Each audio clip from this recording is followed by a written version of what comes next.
Hey y'all, welcome to my channel. Please hit that like and subscribe button. We're on chapter 13 of 1st Enoch, and we're going to do 13, 14, 15, 16. So 4 chapters. In chapter 12, let's see, they were threatening Enoch, and so chapter 13 is where Enoch basically bites back. So this is kind of cool. Let's see what happens. Okay, so 1st Enoch chapter 13. And Enoch went and said, Azazel, you will have no peace. A severe sentence has gone out against you to put you in bonds.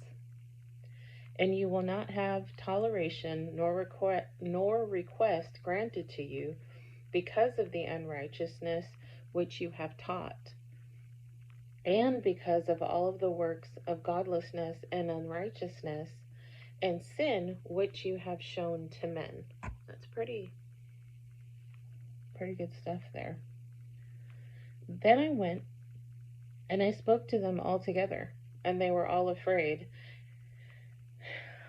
And fear and trembling seized them, and they implored me to draw up a petition for them that they might find forgiveness, and to read their petition in the presence of the Lord of heaven. From that point forward, they could not speak with him, nor lift up their eyes to heaven for shame of their sins, for which they had been condemned. Then I wrote out their petition and the prayer in regards to their spirits and their deeds individually, and in regard to the request that they should have forgiveness and length.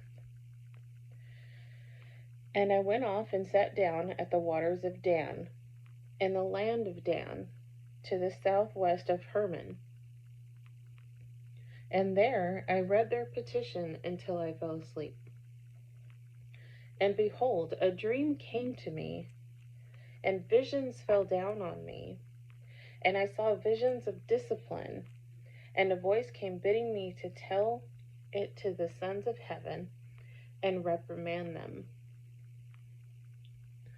And when I woke, I came to them, and they were all sitting gathered together, weeping. Abel's Gel, which is between Lebanon and Censer, I think it's Censer, I'm not positive, Seneser, with their faces covered, and I recounted before them all the visions which I had seen in sleep, and I began to speak the words of the righteousness, and to reprimand the heavenly watchers. Chapter 14. The scroll of the words of righteousness and the reprimand of the perpetual watchers in accordance with the command of the Holy Great One in that vision. I saw in my sleep what I will now say with a tongue of flesh and with the breath of my mouth, which the Great One has given to me to converse with and understand with the heart, as he has created and given to man the power of understanding the word of wisdom. So he has also created me and given me the power of reprimanding the watchers, the children of heaven. I wrote out your petition, and in my visit it appeared like this, that your petition will not be granted. It will not be granted to you throughout all of the days of the age, and that judgment has finally been passed on you. Yes, your petition will not be granted to you. And from now on, you will not ascend into heaven for all ages. And in bonds of the earth, the decree has gone out to bind you for all the days of the world. And you will have seen the destruction of your beloved sons beforehand, and you will have no pleasure in them, but they will fall before you by the sword. And your petition on their behalf will not be granted, nor yet on your own, even though you weep and pray and speak all the words contained in the writing which I have written. And the vision was shown to me like this: Behold, in the vision, clouds invited me, and a mist summoned me, and the course of the stars and the lightnings sped towards me. And the winds in the vision caused me to fly, and lifted me upward, and bore me into heaven. And I went in until I drew near to a wall, which is built of crystals and surrounded by tongues of fire. And it began to frighten me. And I went into the tongues of fire and drew near to the large house, which was built of crystals, and the walls of the house were like a tessellated floor made of crystals, and its groundwork was of crystal. Its ceiling was like the path of the stars, and the lightnings, and between them were fiery cherubim. And their heaven was as clear as water. A flaming fire surrounded the walls, and its portals blazed with fire. And I entered into that house, and it was hot as fire and cold as ice. There were no delights of life therein. Fear covered me, and trembling took hold of me. And as I quaked, and I trembled, I fell on my face. And I beheld a vision, and behold, there was a second house, greater than the former, and the entire portal stood open before me, and it was built of flames of fire. I don't know about you guys, but that sounds pretty terrifying, interesting, creatively put together. I mean, a house made of crystal surrounded by fire. He goes inside, and then he sees a bigger house that was built out of flames of fire. I don't know what that would even look like, but I wouldn't want to go into a house that's made of flames of fire. That seems like just not a good idea. All right, let's continue. This is really really cool description of what he saw in his vision. And in every respect, it is so excelled, and in splendor and magnificence and extent that I cannot describe to you its splendor and its extent. And its floor was of fire, and above it were lightnings in the path of the stars, and its ceiling was also flaming fire. And I looked, and I saw a lofty throne therein. Its appearance was as crystal, and the wheels thereof as the shining sun. And there was a vision of the cherubim. And from underneath the throne came streams of flaming fire, so that I could not look thereon.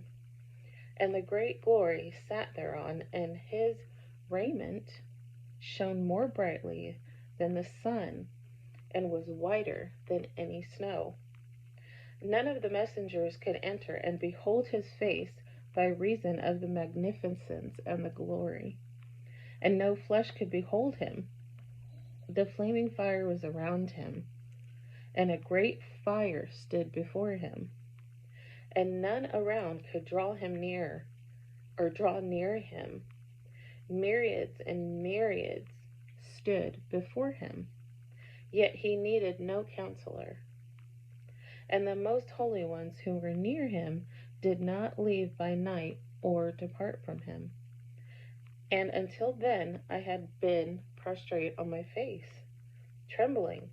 And the Lord called to me with his own mouth and said to me, Come here, Enoch, hear my word.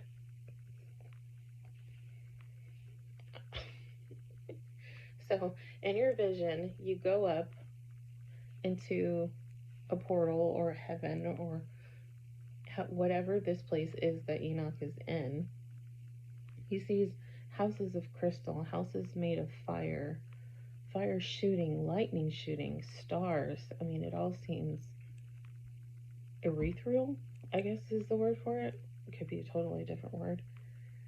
And he sees all of these people surrounding this throne that's shooting fire.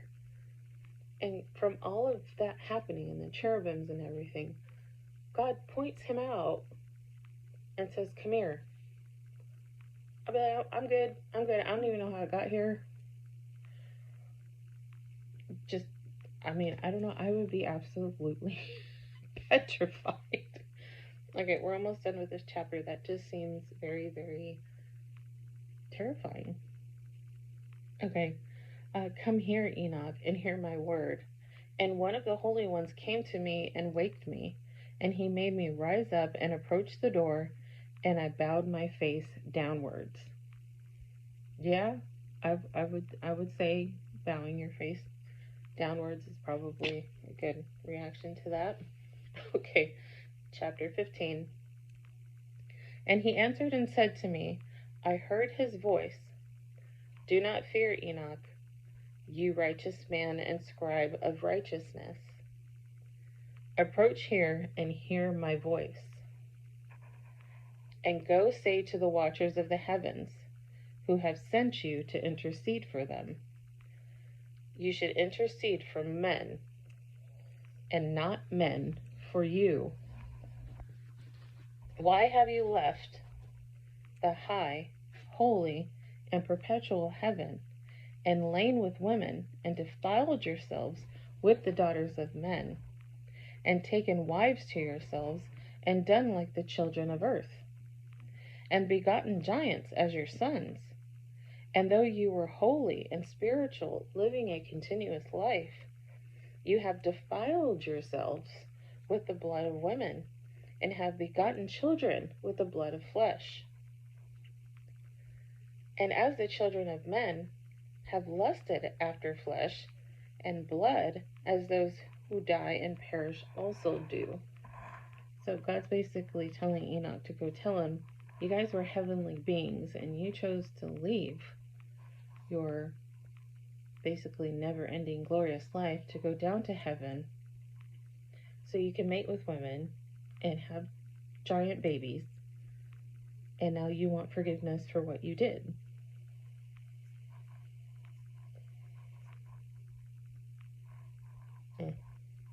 Seems like their hearts were turned for something, I don't know. Okay, and then let's see. Therefore, I have also given them wives, that they might impregnate them and beget children by them, that nothing might be wanting to them on earth. But you were formerly spiritual, living in the continuous life, immortal, for all the generations of the world. And therefore I have not appointed wives for you. For as for the spiritual ones of the heavens, their dwelling is in the heavens. So you're not supposed to be on earth anyway.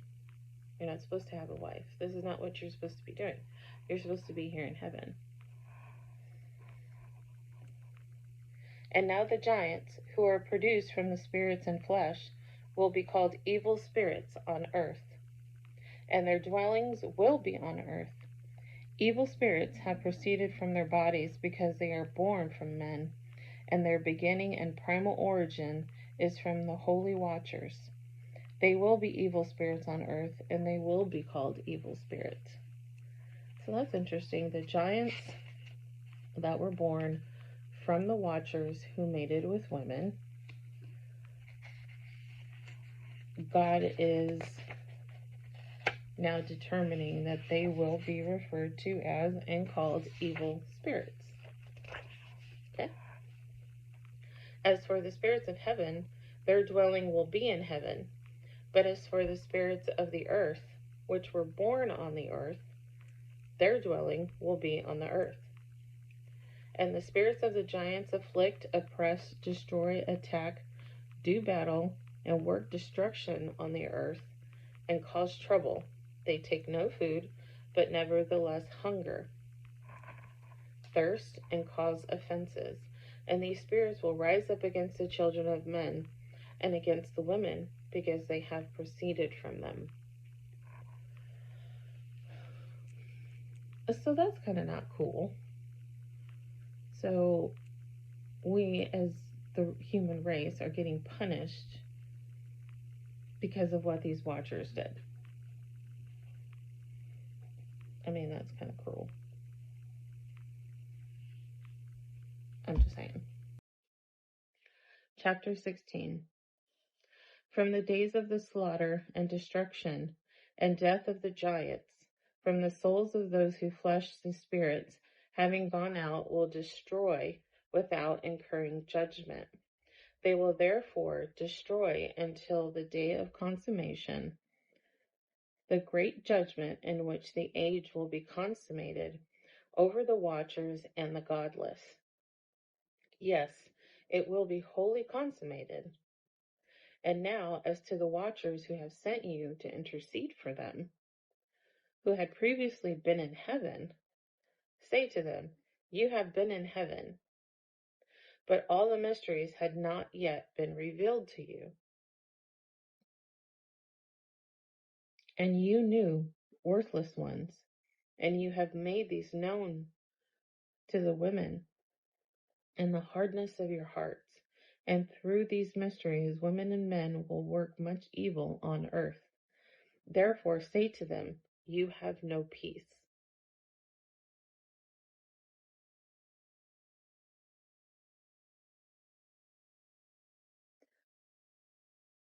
So it's like referencing when either Adam or Eve ate the apple, right? I mean, when Eve, well, hang on, just go back.